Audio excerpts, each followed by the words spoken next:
नमस्कार। आप सुन रहे हैं सुनो कहानी यूट्यूब चैनल। आज की कहानी का शीर्षक है औकात। इसे लिखा है मालती जोशी जी ने। खेल अपने पूरे यौवन पर था। मीना की पतली नाजुक उंगलियां अपना कमाल दिखा रही थी। हर शॉट के साथ एक एक गोट भीतर जा रही थी। यह क्वीन और आ जाए बस तो गेम उनका ही है। सामने बैठे प्रवीण भैया बार बार जता चुके हैं, मिन्नो हमारे भरोसे न रहना, जो कुछ भी करना है तुम्ही को करना है। अरे मरो अब बस भी करो।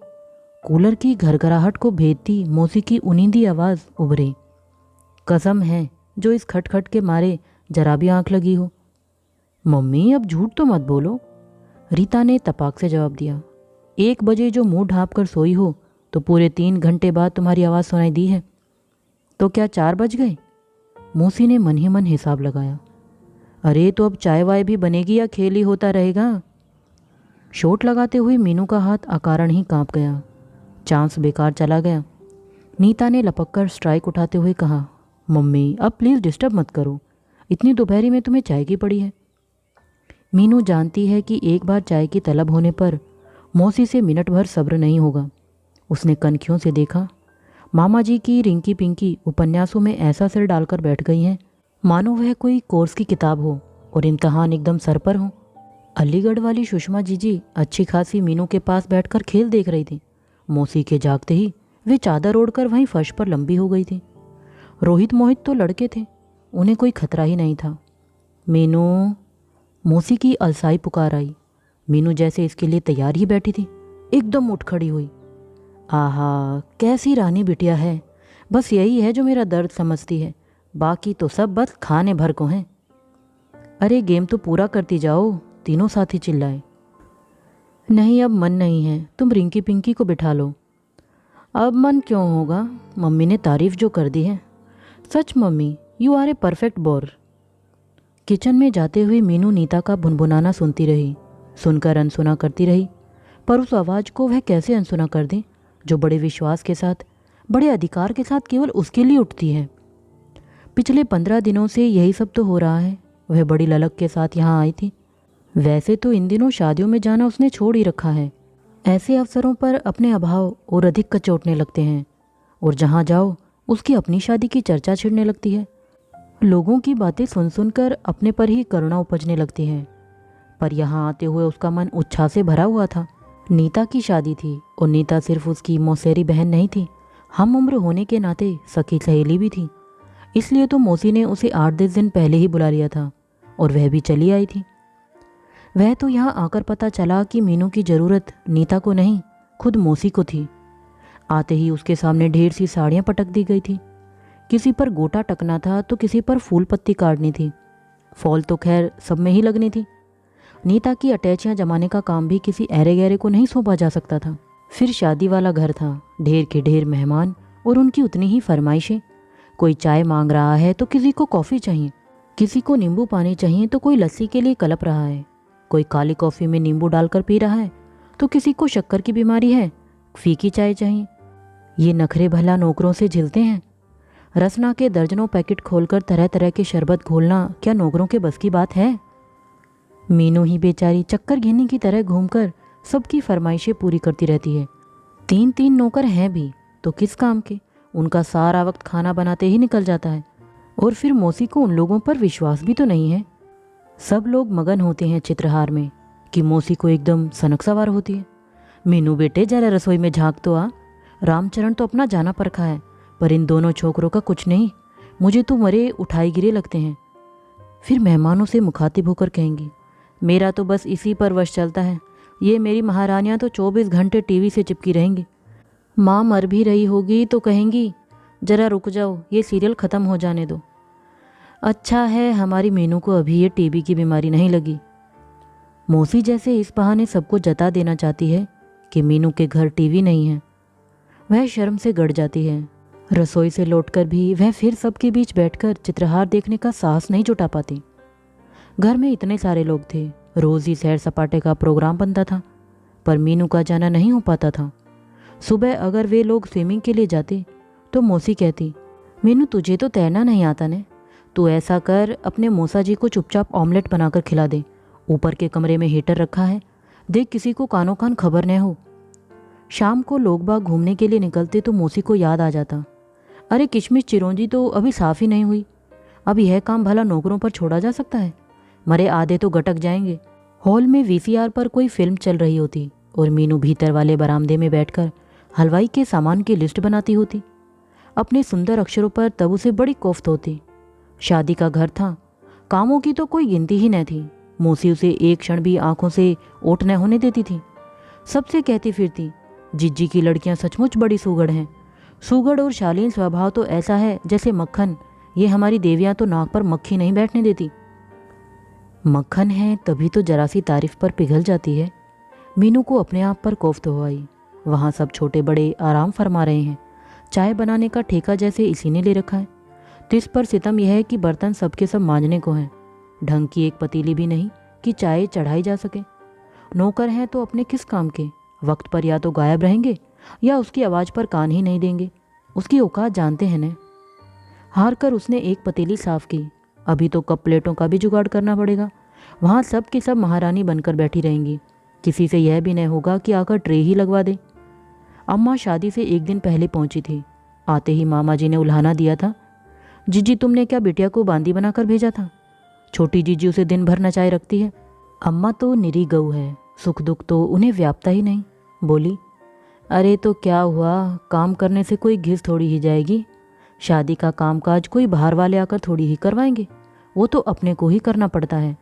फिर मेरी मीनू को तो आदत है, मेरी गृहस्थी तो इन्हीं लड़कियों के दम पर चल रही है। मीनू को बहुत ताव आया। ठीक है, उसे आदत है तो क्या इसका मतलब वह हर जगह खटती ही रहेगी? अम्मा भी कभी कभी ऐसी बात कह देती है कि बस। गुस्से की एक यही वजह नहीं थी। अम्मा नीता के लिए तो 700 की साड़ी लेकर आई थी, पर मीनू के लिए कुछ भी नहीं, जबकि अम्मा जानती थी कि शादी में पहनने लायक उसके पास कुछ भी नहीं है। अम्मा ने वायदा भी किया था और अब बिसूर रही थी। क्या करे बिन्नो, यहाँ का नेक दस्तूर पूरा करते करते ही दम फूल गया। ऊपर से हम दोनों का किराया। आने को तो सब तैयार थे, पर नंगे बच्चों को कहाँ लाती। पड़ोस की शर्माइन के भरोसे छोड़कर आई हूँ। तेरी साड़ी के लिए कहा था, पर तू तो अपने बाबूजी को जानती है, बिगड़ गए। बोले कोई उसकी शादी हो रही है जो नई साड़ी चाहिए। फिर क्या करती? वो तो ऊपर वाली लता ने बताया कि आजकल साड़ियों के भी सूट चले हैं, सो तेरे बाबूजी की चोरी से वही बनवा कर लाई हूँ। अपनी 22 साल पुरानी बनारसी साड़ी को शहीद करके अम्मा जो सूट बनवा कर लाई थी, उसे देखकर तो मीनू को रोना ही आ गया। जरी की बूटों का तार तार अलग हो रहा था और रंग भी जगह जगह से मध्यम पड़ गया था। न कपड़े में चमक शेष थी न जरी में। दुख तो इस बात का था कि अपना बजट ताक पर रखकर अम्मा जो साड़ी लाई थी उसे मौसी ने ठीक से देखा भी नहीं, बस एक बार हाथ में लेकर रख दिया। अरे जीजी, इतना खर्चा करने की क्या ज़रूरत थी? पर उनके चेहरे से साफ जाहिर था कि वे खुश नहीं हैं। उन्हें शायद किसी और चीज़ की आशा थी। मामा जी चांदी का आइसक्रीम सेट लाए थे, छोटी मौसी कानों के झुमके लाई थी, नीता की एक बुआ जड़ाऊ कंगन लाई थी। इन चीज़ों के सामने 700 की साड़ी की बिसाती क्या थी? अम्मा का चेहरा खुद ही बुझा सा हो गया। शादी वाले दिन छोटी मौसी ने उनका मूड और ख़राब कर दिया। जैसे ही सब लोग तैयार होने लगे, मौसी बोली, हाय जीजी, दुनिया कहाँ से कहाँ पहुँच गई और तुम अभी वही पुरानी साड़ियाँ लथेड़े जा रही हो। भला ऐसा डिजाइन आजकल कोई पहनता भी है? अम्मा तो रोनी रोनी हो आई। मीनू जानती है, बरसों हो गए अम्मा अपने लिए एक अच्छी सी साड़ी भी नहीं खरीद पाई है, पर इस मजबूरी को छोटी मौसी क्यों समझेगी? उनके यहाँ तो कंचन बरस रहा है। मीनू ने तय कर लिया था कि वह अपने रोज़ वाले कपड़े ही पहन लेगी, पर अम्मा का लाया हुआ वह नमूना सूट नहीं पहनेगी। पर अम्मा का रुआंसा चेहरा देखकर उन्हें और अधिक तंग करने की इच्छा नहीं हुई। वह जैसे ही तैयार होकर निकली, सब लड़कियों ने उसे घेर लिया। यह क्या, आज भी साड़ी नहीं पहनोगी? क्या करें अम्मा, हमारा ब्लाउज लाना ही भूल गई, उसने मिमिया कर कहा। तो क्या हुआ, मेरा पहन लो, मेरा तुम्हें फिट आ जाएगा, किसी ने कहा। फिर किसी ने ब्लाउज दिया, किसी ने उससे मेल खाती साड़ी निकाल कर दी, किसी ने नकली मोतियों का सेट दे दिया, तो किसी ने मैचिंग वाली चूड़ियाँ पहना दी। नीता की सहेली ने उसके काले घने बालों को नए अंदाज में संवार दिया। एक ममेरी बहन ने उसे विदेशी सेंट से नहला ही दिया। बन संवर कर जब सब लोग बाहर आई तो बारात बस लगने ही वाली थी। दूल्हे को देखने की जैसे होड़ सी लग गई। चूड़ीदार पजामा, रेशमी शेरवानी और कलगीदार साफे में सजे उस राजकुमार को देख मीना का मन एक अनाम पीड़ा से करा उठा। जयमाला डालती हुई नीता के लिए ईर्ष्या की एक सूक्ष्म सी लहर उसके मन में उठी। सामान्य से रूप रंग की नीता, वह भी इस समय किसी राजकुमारी से कम नहीं लग रही थी। दूर से तो पहचानी भी नहीं जा रही थी। पहचानोगी कैसे? किसी ने टिप्पणी की, पूरे 300 का ब्राइडल मेकअप है। 300? हे भगवान, हर कोई इतने रुपए खर्च कर सकता है? काश ये रुपए उसके पास होते, ढंग की एक साड़ी तो आ जाती। पानी खोलकर जब आधा रह गया तब जाकर उसकी विचार तंद्रा टूटी। दोबारा पानी चढ़ाकर वह ट्रे में कप प्लेटें सजाने लगी। चाय छानते हुए याद आया, मूसा जी पहले पानी मांगेंगे, सो 2 गिलास पानी के भरकर रख लिए। बार बार कौन दौड़ेगा? इससे तो अच्छा था अम्मा के साथ ही लौट जाती। पर मौसी तो रोने ही बैठ गई। जी मेरा घर क्या एकदम सूना कर जाओगी? कम से कम नीता के लौटने तक तो इसे यहाँ रहने दो, मैं इसी को देखकर जी जुड़ा लूँगी। ऐसी विनती अम्मा कैसे नकार देती। अब नीता जी वहाँ मसूरी में हनीमून मना रही है और मीनू यहाँ बेगार ढो रही है। चाय लेकर कूलर वाले कमरे में गई तो ऐसा लगा जैसे राजस्थान से शिमला आ गई हो। उसे देखते ही सब लोग अपना अपना काम छोड़कर ट्रे के पास सिमट आए। कुछ देर पहले ये ही लोग मौसी को चाय के लिए कोस रहे थे। शाबाश बेटा, भगवान तुम्हारा भला करे। मौसा जी ने पानी का गिलास लेते हुए तृप्त मन से आशीर्वाद दिया। लड़कियों को ऐसा आशीर्वाद दिया जाता है?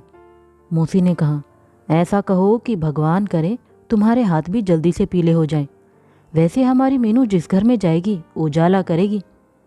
मीनू शर्म से लाल हो आई। अरे इसकी शादी की बात तो अभी लग रही थी, मौसा जी बोले। अच्छा, कहाँ? मौसी ने उत्सुकता से पूछा। मीनू ने भी अपने प्राण कानों में समेट लिए। अरे बारात वाले दिन बड़ी बन ठन कर घूम रही थी ने, तो समधी जी ने पूछा कि किसकी लड़की है। मैंने कहा अपनी ही है, नीता की मौसेरी बहन है। पसंद है तो कहिए, छोटे कुंवर जी के लिए बात चलाऊं। फिर क्या बोले? बोले कि आपने पहले क्यों नहीं बताया, हम तो एक ही मंडप में दोनों को ब्याह ले जाते। मीनू को लगा उतनी खुशी वह झेल नहीं पाएगी। बड़े लालची हैं बुढ़ऊ, मौसी बोली। सोचा होगा इतना ही सब वहाँ से भी मिलेगा, तभी तो झट से हाँ भर ली। इंद्रधनुषी बादलों में उड़ता हुआ मीनू का मन धन से जमीन पर आ गिरा। वह एकदम होश में आ गई। मौसी ठीक ही तो कह रही है। नीता के ससुर बेचारे कैसे जानेंगे कि सामने जो सजी संवरी लड़की खड़ी है उसका सारा सिंगार उधार का है, चंदे का है। लेकिन दहेज तो कोई उधार नहीं देता, न उसके लिए चंदा किया जा सकता है। मौसा जी ने जो नीता को दिया है उसकी क्या वह अपने लिए कल्पना भी कर सकती है? बाबूजी उसके लिए एक ढंग की साड़ी तो ला नहीं सकते। बेटे जरा पानदान उठाना, मूसा जी ने कहा। वह एकदम आज्ञाकारी सेवक की तरह उठ खड़ी हुई। यही औकात है उसकी, इसी में रहना है।